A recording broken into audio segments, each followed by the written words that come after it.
Então funciona assim, né? A partir desta quarta, sempre às quartas-feiras, especialistas vão responder sobre vários temas. É o quadro Vem Saber. No começo do Balanço Geral, nós convidamos, né, quem assiste a mandar perguntas sobre endometriose, que é o tema de hoje. E o Márcio Falcão está agora ao vivo para conversar com a gente, com o especialista, para esclarecer muitas das dúvidas. Márcio, boa tarde. Muitas participações chegaram? Bastante, Sabrina. Ótima tarde para você, uma boa tarde a todos os nossos amigos e amigas que nos acompanham aqui pelo Balanço Geral. Várias perguntas chegaram sobre o assunto, nós separamos as principais para esclarecer a partir de agora. Eu estou ao vivo aqui com a doutora Isabela, ginecologista, para esse bate-papo, para esse esclarecimento. Boa tarde, doutora. Boa tarde. Muito obrigado por ter aceito o nosso convite. A primeira pergunta que chega, doutora, é de uma situação muito recorrente entre mulheres com endometriose, a dificuldade para engravidar. A gente vai mostrar aí a mensagem que a Cíntia nos mandou agora há pouco. Ela escreveu que tem dificuldade para engravidar, que levou 9 anos até descobrir a endometriose. Ela disse que a dela era um grau leve e que operou e hoje está com o tão sonhado filho nos braços. Essa dificuldade para descobrir a endometriose é uma realidade, assim como a dificuldade para engravidar? Sim, a gente vê que, em média, as pacientes podem levar até 7 anos para fazer o diagnóstico da doença, principalmente no caso dela, que era um grau leve, então provavelmente ela tinha poucos sintomas e o principal sintoma era a infertilidade. Nessas pacientes em específico que têm infertilidade, cerca de 50% delas, a infertilidade é causada pela endometriose e muitas vezes a endometriose vai fazer só esse sintoma de infertilidade. Então, às vezes, a paciente fica ali meio sem saber o que fazer, sem saber quem procurar, e daí a gente acaba investigando e descobre que a endometriose está causando infertilidade e, graças a Deus, no caso como o dela, operou, resolveu e conseguiu restaurar a fertilidade através de uma cirurgia, né? E ela pôde ter o filho dela no braço. Há sempre um medo em torno da endometriose, é o tema da nossa próxima pergunta. Você vai ver comigo a mensagem que a Rejane nos enviou. Ela diz que descobriu a endometriose no começo do ano passado e queria saber se é uma doença muito perigosa. Ela conta que sente muitas dores. Sim, ela é uma doença que vai causar muito sintoma nas pacientes, né? O mais recorrente vai ser a dor, uma dor pélvica. As pacientes frequentemente têm também muita dor durante a menstruação, algumas têm muita dor durante o ato sexual e a gente acaba se acostumando com a dor e acaba, às vezes, demorando muito tempo para procurar ajuda. Então, ela é perigosa porque ela afeta muito a qualidade de vida da paciente, né? Às vezes ela demora para procurar ajuda, aquilo começa a prejudicá-la no trabalho, no convívio social, no convívio, né, do marido. E então, eu acho que ela é perigosa porque a paciente perde muita qualidade de vida.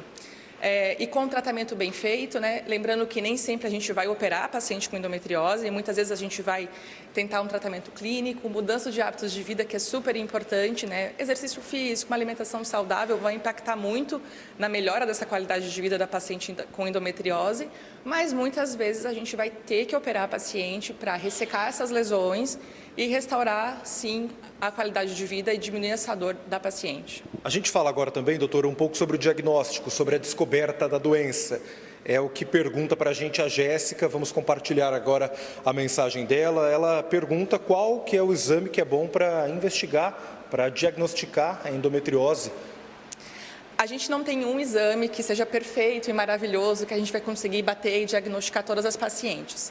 Padrão ouro, aquilo que a literatura coloca como assim, é o melhor exame para diagnóstico, é fazer a cirurgia minimamente invasiva por laparoscopia, olhar com a câmera, olhar a pelve da paciente e identificar a lesão e fazer uma biópsia. Mas a gente não precisa operar todas as pacientes para fazer o diagnóstico, até porque isso é praticamente impossível, né?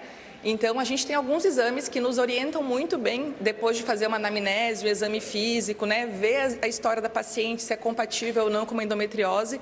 Nós usamos muito ou a ressonância magnética de pelve, ou um ultrassom de mapeamento de endometriose. É um ultrassom muito mais que vai procurar as lesões depois da paciente fazer um preparo intestinal. Então, é um ultrassom feito com muito mais cuidado, procurando essas lesões. Mas, frequentemente, a gente pega pacientes que têm exames normais, a gente não acha uma outra causa para a dor da paciente, a gente acaba indicando a cirurgia e a lesão de endometriose está lá. Então, nem sempre o exame vai identificar as lesões.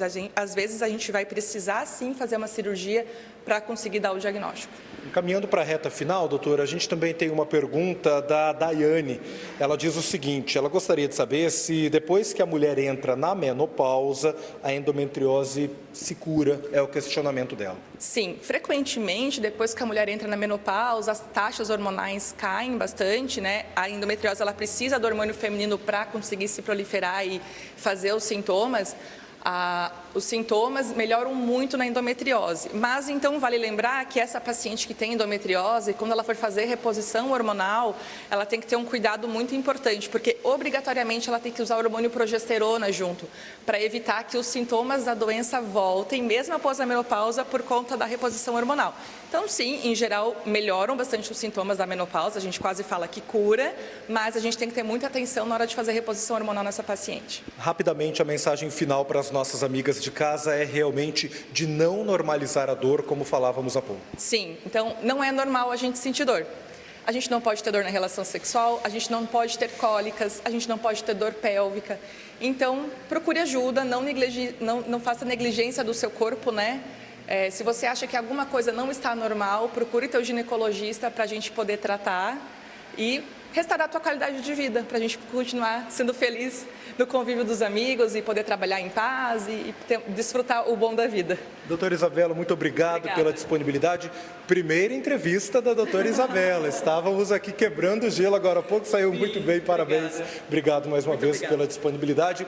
Esclarecimentos feitos, Sabrina, as nossas amigas que mandaram mensagens aí. Foram muitas, separamos algumas para atender todas as dúvidas possíveis. Realmente, Márcio, complementando bem o que você disse, muita mensagem chegou. Nosso tempo, a gente tentou separar ao máximo, mas a doutora foi extremamente esclarecedora. E essa mensagem final, né? Não normalizar a dor e vencer tabus. Falar sobre a nossa saúde, a saúde feminina, faz realmente a diferença com um profissional especializado.